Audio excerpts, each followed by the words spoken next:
بہت بہت شکریہ. ہمارے ساتھ ہیں مولانا طارق جمیل صاحب جو کہ اس ٹرانسمیشن میں ابھی ہمیں نے جوائن کیا. جی السلام علیکم مولانا طارق جمیل صاحب. جی وعلیکم السلام ورحمۃ اللہ وبرکاتہ. جی السلام علیکم مولوی صاحب. جی وعلیکم السلام ورحمۃ اللہ وبرکاتہ. مولانا صاحب پوری قوم جی. دیکھ رہی ہے یہ ٹرانسمیشن اور پوری دنیا میں، اور سب انتظار کر رہے ہیں کہ سب اکٹھے ہو کے میں نے بھی ایک ایک ساتھ گھنٹہ دیکھی ہے. جی سب اکٹھے ہو کے، متحد ہو کے، یکجا ہو کے، ایک ساتھ مل کے اللہ کے حضور دعا کریں. خاص ہے کہ یہ بھی فرمائیں کہ احتیاط کیسے کرنی ہے. اس کے حوالے سے آپ کا کہا ہوا پوری قوم بہت دل سے سنے گی اور مانے گی بھی. جی بسم اللہ الرحمن الرحیم والصلاة والسلام علی رسولہ الکریم وعلی آلہ واصحابہ اجمعین. جہاں تک احتیاطی تدابیر کا تعلق ہے وہ تو بہت زیادہ ڈسکس ہو چکی ہیں اور بہت زیادہ اس کو میڈیا نے بھی ماشاءاللہ اس کو ابھارا ہے، اس کو نکھارا ہے، اور اپنے اپنی جگہ پر ہر جگہ اس پر بحث ہو رہی ہے. یہ ہے، میں ایک چھوٹی سی حکایت سناتا ہوں. ہارون رشید کا والد تھا مہدی بن ابو جعفر منصور. اس کے زمانے میں قحط آ گیا اور لوگ بھوکے مرنے لگے، کتے بلیاں بھی کھانے لگے. تو مہدی رات کو لیٹا ہوا تھا تو ایک خادم اسے دبا رہا تھا. تو اس نے اپنے خادم سے کہا کہ کوئی کہانی سناؤ، میں بہت دکھی ہوں رعایا کے لیے. اس نے کہا امیر المومنین، ایک لومڑی جا رہی تھی سفر پہ تو بیٹے کو لے گئی شیر کے پاس کہ تو بادشاہ ہے، اس کو اپنے پاس رکھ لے امانت. اس نے کہا ٹھیک. اس نے اس کو اپنے کندھوں پہ بٹھا لیا اور لیے پھرتا تھا. ایک دن عقاب کی نظر پڑی تو اس نے جھپٹا مارا اور اٹھا کے لے گیا. لومڑی واپس آئی، اس نے آ کر کہا بادشاہ سلامت، میرا بچہ کا وہ تو عقاب لے گیا. کہ میں تو آپ کے حوالے کر کے گئی تھی. تو شیر نے کہا میری بہن، اگر وہ زمین کی جنگل کی آفت ہوتی تو میں لڑ کے دکھاتا، وہ آسمان کی آفت تھی، اس سے کون لڑ سکتا ہے. تو پھر اس نے کہا امیر المومنین، یہ قحط اگر زمین کی آفت ہوتی تو آپ لڑتے، تو اوپر سے آئی آفت ہے، اس سے بات کرو جو اوپر والا ہے تو کام بن جائے گا. اس وقت کی ساری جو تھی ایگریکلچر، زراعت، وہ ساری بارش پر تھی. تو اس نے اسی سے ہی لوٹا مسلح منگوا کے وضو کیا، مسلح پہ کھڑا ہوا، سجدے میں سر رکھا اور اتنا رویا کہ سارا مسلح بھیگ گیا. اور یہ یاد رہے کہ وہ 3 بر اعظم پر حکومت کر رہا تھا اس وقت مہدی.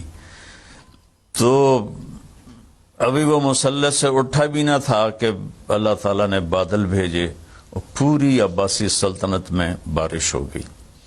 میں معذرت کے ساتھ اختلاف رائے تو ہر آدمی کو حق ہے. ہم جو ایک لفظ استعمال کر لیں لڑنا ہے، یہ آسمانی آفت ہے، اس سے لڑنا نہیں ہے. اس کا علاج کر کے اللہ کو عاجزی دکھانی ہے اور اپنا سر سجدے میں رکھ کے رونا ہے. اس سے ہم لڑ نہیں سکتے. اس لفظ کو اپنی زبان سے نکال دیں، چاہے دل میں اس کے بارے میں کوئی تکبر نہ ہو، لیکن یہ لفظ اللہ کو پسند نہیں ہے کہ مجھ سے لڑنا چاہتے ہو. دیکھنا ایک چھوٹے سے وائرس سے اللہ نے ساری دنیا کو ہلا کے رکھ دیا. میں ایک حدیث سنا کے پھر دعا کرتا ہوں. پہلے ایک دعا ہے، ما اصابکم مصیبت فبما کسبت ایدیکم، تم پر جو آفت آتی ہے تمہارے اپنے گناہوں کی کمائی ہوتی ہے. ینصرکم اللہ فلا غالب لکم، میں تمہارا ساتھی بن جاؤں تو کون تمہیں نقصان پہنچا سکتا ہے. وَإِن يَخْذُلْكُمْ فَمَنْ ذَا الَّذِي يَنصُرُكُمْ مِنْ بَعْدِهِ، اگر میں تمہیں چھوڑ دوں تو پھر کون سی اٹمی طاقت تمہیں بچائے گی. إِن يَمْسَسْكَ اللَّهُ بِضُرٍّ فَلَا كَاشِفَ لَهُ، اگر میں تمہیں تکلیف میں ڈالوں میرے سوا اسے کوئی نہیں ٹالے گا. اور یمسس کا بخیر فلا رد الفضل، اگر میں ارادہ کر لوں کہ میں نے کسی کو نہیں ہونے دینا بیمار یا مصیبت میں، تو اس کے لیے کیا مشکل ہے؟ ایک امر ہی تو ہوتا ہے۔ 40 دن ابراہیم علیہ السلام آگ میں بیٹھے رہے، 40 دن یونس علیہ السلام مچھلی کے پیٹ میں رہے، وہ تو فعال لما یرید ہے۔ تو ہم یہ جو ظاہری اسباب اختیار کر رہے ہیں ان کو بھی پوری طرح اختیار کرنا ہے، ساری احتیاط کرنی ہے۔ اگر مسجدوں میں جانے سے یہ بیماری پھیلتی ہے تو پھر اس سے بھی اپنے آپ کو روکنا ہے کہ جان کی حفاظت بھی ہمارے دین کا حصہ ہے۔ ایک دفعہ بارش ہو گئی، حضرت بلال نے اذان دی تو آپ نے کہا صلو فی رحالکم، اب اگر بلال اعلان کرو اپنے اپنے گھروں میں نماز پڑھیں، مسجد میں مت آئیں۔ حالانکہ مسجد میں آنے سے کپڑے گیلے ہونے تھے یا کیچڑ، جان کا خوف تو نہیں تھا، لیکن میرے نبی نے اپنی امت پر محبت اور شفقت کا ایسا سایہ رکھا ہے کہ آپ نے ان کو کیچڑ سے بچایا، بارش سے بچایا۔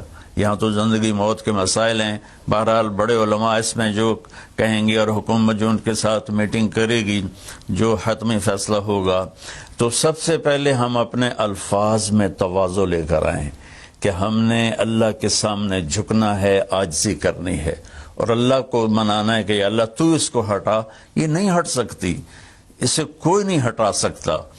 اللہ کوئی اللہ کا بندہ رو دھو کے اسے منا لے تو پھر شاید فیصلہ ہو جائے اور اللہ تعالیٰ اپنا فضل فرما دے۔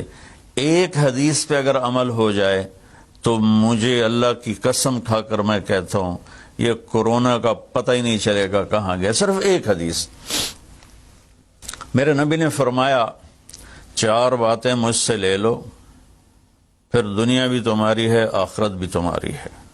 4 اذا کانت فیک، 4 باتیں لے لو مجھ سے، پھر دنیا بھی تمہاری ہے، آخرت بھی تمہاری ہے۔ تمہیں کوئی ٹیڑھی آنکھ سے نہ دیکھ سکے گا، تمہیں کوئی نقصان نہ پہنچا سکے گا کہ تمہارے رب کا سایہ تم پہ چھا جائے گا۔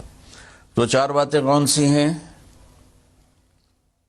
صدق و حدیث، ہمیشہ سچ بولنا، جھوٹ نہ بولنا۔